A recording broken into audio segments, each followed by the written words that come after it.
और चलिए हमारी रेजिडेंट एडिटर हर्षा कुमारी सिंह हमारे साथ जुड़ रही हैं तमाम अपडेट्स के साथ। हर्षा, फिलहाल क्या तस्वीरें अब तक के रुझानों में 7 सीटों पर क्या स्थिति बनती हुई नजर आ रही है, कैसा मुकाबला देखने को मिल रहा है, जरा बताइएगा। देखिए, ओवरऑल जो राजस्थान की पिक्चर है उसमें बहुत इंटरेस्टिंग है कि भारतीय आदिवासी पार्टी साउथ राजस्थान में बहुत अच्छा कर रही है और दूसरी ओर हम देख रहे हैं कि दौसा में जो कांग्रेस है वो काफ़ी नेक एंड नेक टक्कर में है। लेकिन जो रियली एक टक्कर वाली सीट थी वो ये सीट है खीमसर, जहाँ पे मैं अभी हूँ। और ये जो सीट है हम अभी ज्योति मिर्धा के घर पे है। आप देख सकते हैं कि कितने सारे लोग यहाँ पर इकट्ठा हो रहे हैं, क्योंकि कहीं ना कहीं ये चुनाव सिर्फ रेवत राम डागा का ही चुनाव नहीं था, ये चुनाव ज्योति मिर्धा का भी चुनाव था। और वो यहाँ पर उन्होंने एक तरह से वो चुनाव जो है उन्होंने एक तरह से एज ए प्रॉक्सी कैंडिडेट हम कह सकते हैं वो चुनाव लड़ा है। क्योंकि देखिए, जो नाथूराम जी की फैमिली है उसका बहुत बोलबाला है। ज्योति जी मेरे साथ जुड़ गई हैं। ज्योति जी, एक तरह से ये लोग ये भी कह रहे हैं कि ये जो चुनाव है ये कनिका बेनीवाल वर्सेस रेवत राम डागा नहीं है, ये चुनाव एक्चुअली ज्योति मिर्धा वर्सेस हनुमान बेनीवाल है।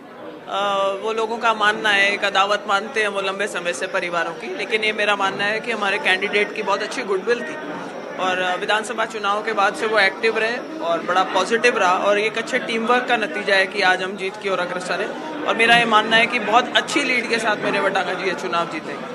ज्योति जी, अगर हम ये पूरा बेल्ट देखें, लोकसभा इलेक्शंस में अगर हम नागौर, चूरू, झुंझुनू वाला बेल्ट देखें तो वहां पर बीजेपी को सेटबैक्स मिले थे। क्या हरियाणा इलेक्शन के बाद आपने कुछ चेंज नोटिस किया है इस बेल्ट में, और खासकर जो जाट समुदाय जो की वोट बैंक है उसमें? देखिए, जिस तरीके के रुझान अभी हम देख रहे हैं, अगर झुंझुनू से आ रहे हैं, खीमसर से आ रहे हैं, तो चाहे शेखावाटी का अगर हार्टलैंड माने आप जाटलैंड का, तो झुंझुनू को मानेंगे। अगर नागौर और मारवाड़ का अगर आप हार्टलैंड माने तो वो नागौर के अंदर खीमसर माना जाता है। और अगर दोनों ही जगह अगर भारतीय जनता पार्टी इतनी अच्छी परफॉर्मेंस दे रही है तो मेरा ये मानना है कि कहीं ना कहीं जाट वोटर में भी इस तरीके का रुझान आया है कि भारतीय जनता पार्टी की तरफ उनकी जो एक्सेप्टेंस है वो ज़्यादा होती जा रही है। तो ये अच्छा साइन है। पूरे देश में ही अपन देख रहे हैं जिस तरीके का ट्रेंड देखने को मिल रहा है बीजेपी के प्लस में, तो ये भी क्षेत्र कोई उससे अछूते नहीं रह रहे और लहर के साथ में बह रहे हैं। अच्छा रिजल्ट आ रहा है। हमारे सामने वाले जो लोग थे वो कहा करते थे कि आरएलपी की राजधानी है। आज आप देखिए कि अगर राजधानी ध्वस्त हो रही है तो एक तरीके से जो थर्ड फ्रंट है उसका यहाँ पे खात्मा सा ही हो रहा है। और ये एक अच्छा साइन होता है डेमोक्रेसी के लिए कि यहाँ पर दो पार्टी है, आप जिसके विचारधारा अलग हो सकती है, आप वोट जिसको देना चाहें दें, लेकिन ये जो बीच के बिच्छू का जो गेम था कि कभी इसको साथ दे दिया कभी इसको साथ दे दिया, वो ट्रेंड एक बार को खत्म हो गया। तो ये एक अच्छा साइन है, मैं समझती हूँ आने वाले समय के लिए खीमसर में भी एक नया चैप्टर शुरू हो गया पॉलिटिक्स का। हनुमान बेनीवाल ने आपके लिए एक अलग अंदाज में कहा था कि वो भुआ जी है और भुआ जी को बाहर भेज दिया था, आपने उसका कुछ जवाब दिया थे, तो आज भुआ जी क्या कहना चाहेंगी? भाई, भुआ जी के लिए वो हमेशा कहा करते थे कि एक मायरे की प्रथा है। नागौर का जो मायरा है खियाला का, वो बहुत फोकलोर में गाया जाता है। तो इन्होंने एक उसको नेगेटिव संज्ञा देकर के कह दिया था कि बुआ जी का मायरा देकर के इनको वापस हरियाणा भेज दो, मेरे लिए बोला था।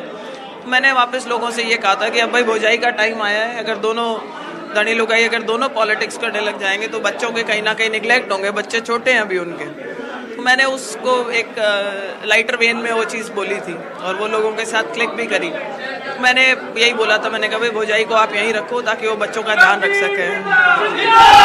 ऑलरेडी एक जीत का हम नारे लग रहे हैं आपके यहाँ पे, जीत के नारे लगने लग गए हैं क्योंकि लग रहा है कि आप लोग ये सीट जीत रहे हैं। मेरा आखिरी सवाल ये है कि जो आरएलपी की जो पॉलिटिक्स थी, जो एक तरह से एक पर्सनालिटी पॉलिटिक्स आप कहेंगे या उसका कहीं ना कहीं, क्योंकि अगर ये सीट वो हार जाते हैं तो फिर आरएलपी का कोई उम्मीदवार नहीं रहेगा विधानसभा में। ये एक बड़ा आप देखिए एक बड़ा कदम है उसकी तरफ, जहाँ वो अपने आप को थर्ड फ्रंट बोलते थे कि किसी ने बनाने की कोशिश नहीं करी, यहाँ पे कोई थर्ड फ्रंट कभी नहीं बना, कोई लड़ा नहीं, मैंने आपको लड़ा। उन्होंने आइडेंटिफाई करवाना चाहा था इस बार इस इलेक्शन में, इमोशनल कार्ड प्ले करके आरएलपी को जाटों के साथ में, आरएलपी को संघर्ष के साथ में, कि अगर मैं हार गया तो आप लोग हार जाओगे, मैं हार गया तो किसान हार जाएगा, मैं हार गया तो जवान हार जाएगा। लोगों ने इस बार उस बरगलावे में नहीं आए, तो ये एक बहुत पॉजिटिव साइन मैं समझती हूँ कि बड़े मैच्योर तरीके से लोगों ने सोच समझ करके वोट दिया है इस बार चुनाव में। आपसे बात करने के लिए, तो जैसे ज्योति जी समझा रही थी, और मैं कहूंगी अपने कैमरामैन को कि थोड़ा उधर भी दिखाएं, जैसे ज्योति जी समझा रही थी राजस्थान के लिए। और ये जो उपचुनाव है, खासकर